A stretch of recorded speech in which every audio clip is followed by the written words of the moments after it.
This month on Verve, there is tons and tons of new stuff and old stuff that has been added to the catalog. Not only can you watch new episodes of My Hero Academia and Dragon Ball Super's dub, but now, brand new, if you're a fan of classic WB cartoons, folks, Freakazoid and Road Rovers is now on Verve. And if you like that, don't forget to check out a new show called Gary and His Demons, which is getting a whole bunch of love from everybody who's been watching it. So check that out. Verve, your number one place for anime needs, and of course, Dragon Ball and tons of other stuff on there as well.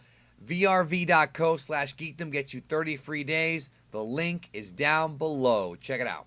One of the unresolved plot threads from Dragon Ball Super, which is what we talk about here on After Dragon Ball Super, is that we started this whole multiversal tournament, or the whole multiverse, I guess, idea, with there being one Omni King, one Zeno. And by the end of the series, we had two Zenos, because Goku brought the Zeno from the Future Trunks timeline into the present timeline, and then we wound up with two Zenos. But the idea of there being two characters, essentially two of the same character, but not identical, that have this degree of power, and with Super ending and having them still be there, still in power, still two of them, can be a bit problematic and could end up being a problem in the future. That's the same thing I just said over again, but whatever. Anyways, we're talking about the two Zenos here. Where is this going to go? Are the two Zenos going to eventually fight each other? Will there be a rebellion? Will there be a resolution where one Zeno goes to another timeline? Where is this going to end, or will there just be two Zenos forever? Please welcome someone who has discussed this topic before, but now that Super's over, we can go back and revisit it, because I think a lot of us thought that by the end of Super they were going to resolve this, and they didn't. So here we are again, trying to see what's going to happen here. Please welcome back Real to Real. Hi.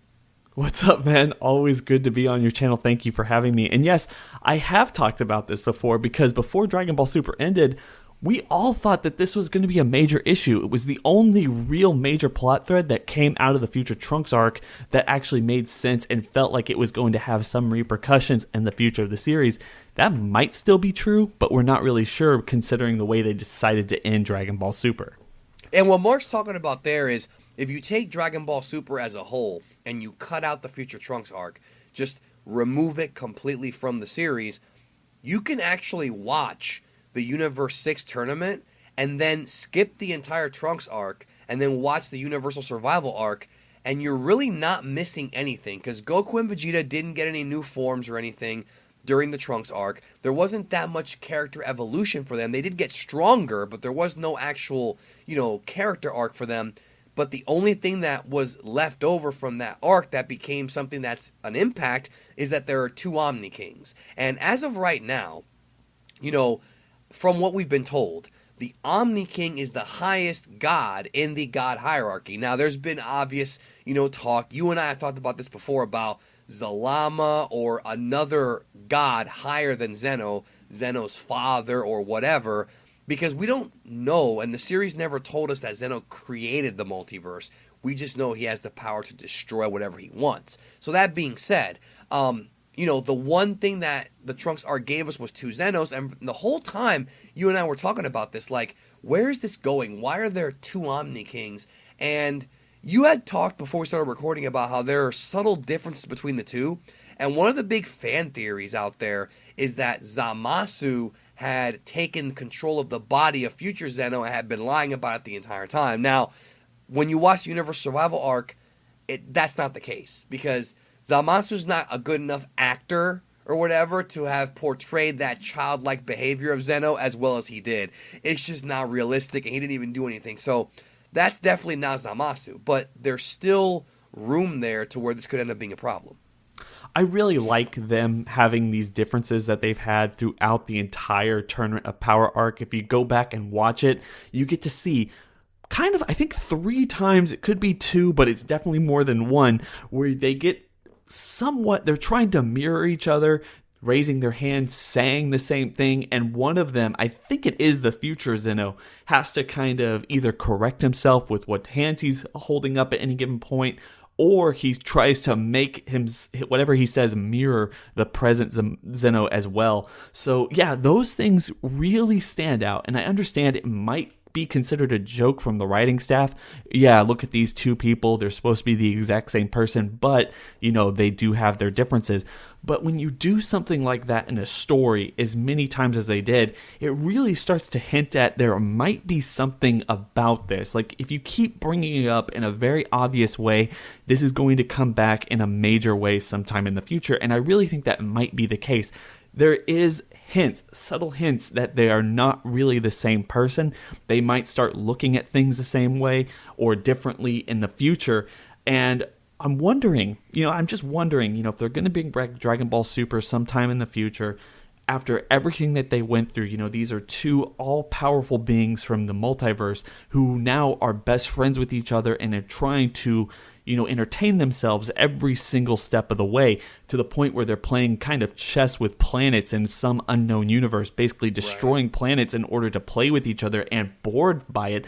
That's why they put on this tournament, which is weird to me, considering they decided it was a battle royale and they were only going to be entertaining themselves for 48 minutes, which in the long run doesn't really amount to a whole lot. Yes, they brought back all the universes because Android 17 said, I want to bring back all the universes, and it was more so of a test of all the other universes and everyone fighting in this tournament to make sure that whoever won wasn't a selfish person.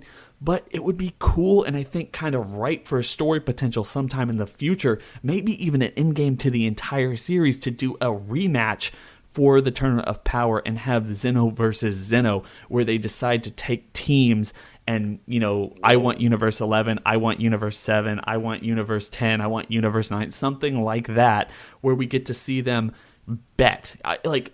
And I know this is overplayed a lot, but I would kind of point to the Dark Tournament in the Yu Yu Hakusho arc, where you had this Dark Order actually betting on who they think was going to win, and maybe instead of them actually being evil or against each other in one way or another, they just find a way to up the ante from what we saw in Dragon Ball Super, and they're actually going against each other on that, and they're cheering for their respective teams. That, to me, it would be the most kid-friendly way to actually pull off that storyline, where you have these two Zenos actually going against each other.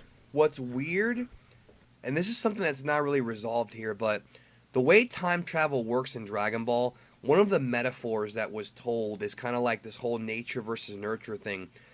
Theoretically, the way time travel works is that your alternate timeline counterparts are supposed to be identical to you unless they are nurtured differently. Case in point, Future Trunks and Kid Trunks.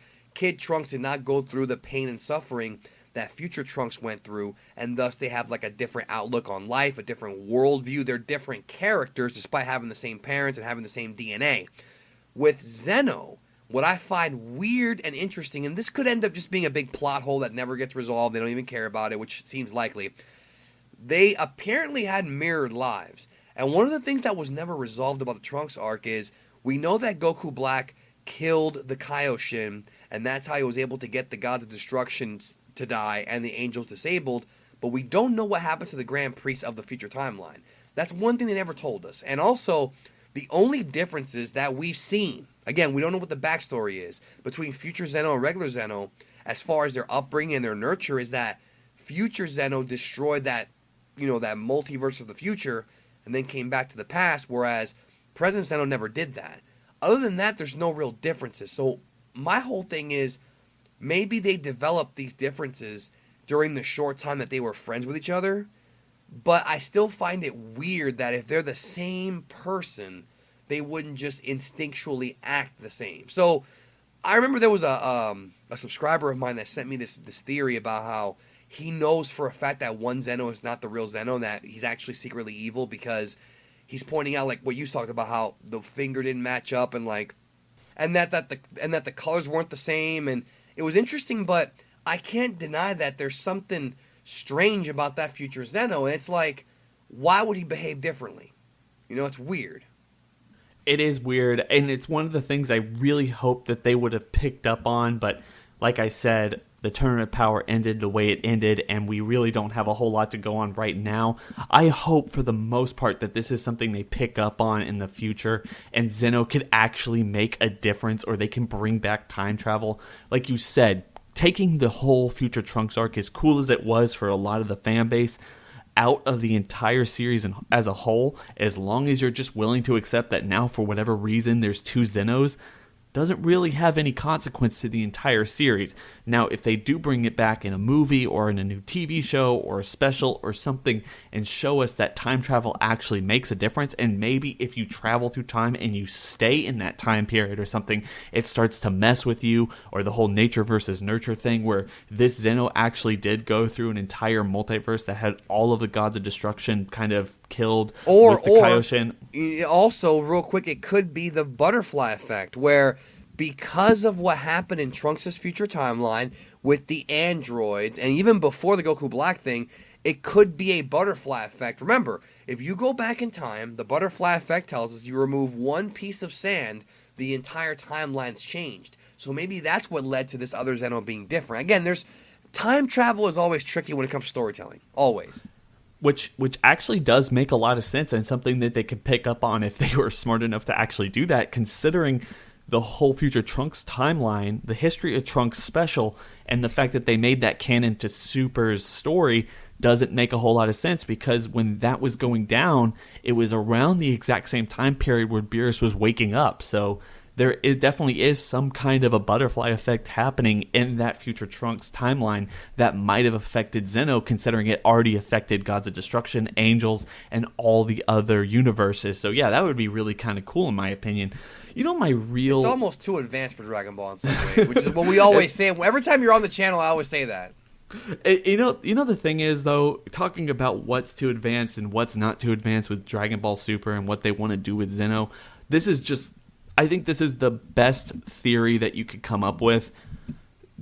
The Zenos, especially both of them, were simply put in there to be a mere portion, or at least an empty vessel for the audience to put themselves in. That's obvious, but that's more of a meta thing, though. I understand. I understand, but that's what I'm getting to for the future of the story, and where Goku and the hierarchy, not just the Zenos, but the Grand Priest, the Gods of Destruction, the Angels, and almost everyone else is going to be put in the future of the series, is because these Zenos were just kind of a vessel for the audience, and they're supposed to kind of express what the audience is. Maybe just kid-like viewers who, because of their fandom for everything that's going on, everything that happens is happening the way it's happening, just to kind of sit there and be overly excited about Goku turning Ultra Instinct or Super Saiyan Blue, Super Saiyan Evolution or whatever, with Jiren being overly muscular and just completely rips off his clothes or something. I don't know. But I really think that Dragon Ball Super did something completely different than any other Dragon Ball series before, and that is it introduced a hierarchy that Goku couldn't surpass easily. Because once we were introduced with Goku back in Dragon Ball, he was the strongest person there. We instantly got introduced to Master Roshi. Master Roshi's stronger, but Goku gets stronger. And then it kind of goes up the scale, but never introducing someone that was so above Goku at any given time that he couldn't surpass them. And not unlike Dragon Ball Super introducing Beerus, and then Whis, and then the other Gods of Destruction, and Angels, and Jiren, and the Grand Priest, and the Guards of Zeno, and Zeno. There's too much for Goku to actually kind of surpass. And I really think if they're going to bring it back, they're going to be inconsequential. They're not even going to have a major role, because they're going to be focusing on Goku trying to get stronger than his immediate foe, and they need to lessen the stakes by allowing other people to come in and act like they're going to actually cause some damage. And we don't have to sit there the entire show thinking of, when is Zeno going to come in? Because if you want to pick one of the biggest flaws with the Future Trunks arc, it was that button and having him come in at the very last minute to save the day. The reliance of the gods was a consistent problem in the series, I think. And I think that's going to change. I think that's what the Zenos are. That's what they were. And that is really their future. It's basically nothing. They're going to be audience members, vessels, and everything else like that.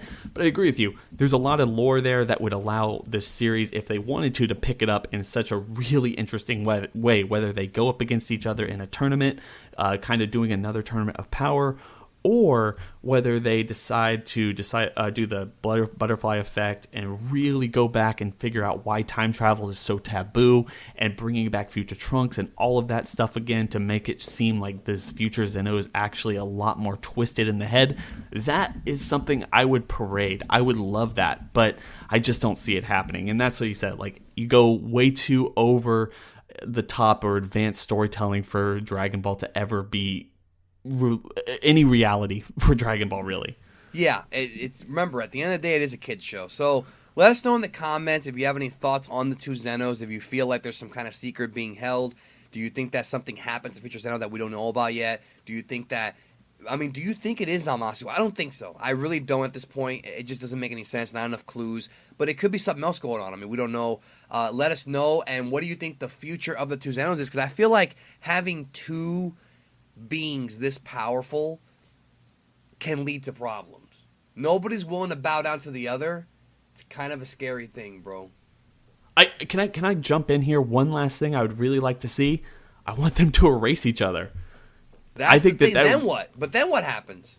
I think it throws the entire multiverse into turmoil. In fact, it could even introduce this we need a new Zeno. And we need to actually appoint someone the same way that Whis has been saying. Like Frieza or someone's like, we need a new Zeno. And then they have tryouts, which is another tournament or something. Like, that would be kind of cool. I would be okay with that. It's very ambitious. I'm fine with it, though. I am okay with it. Anyways, folks, let us know what you think in the comments. Check out Real to Real's channel. I will leave a link, as always, down below. And we'll talk very, very soon.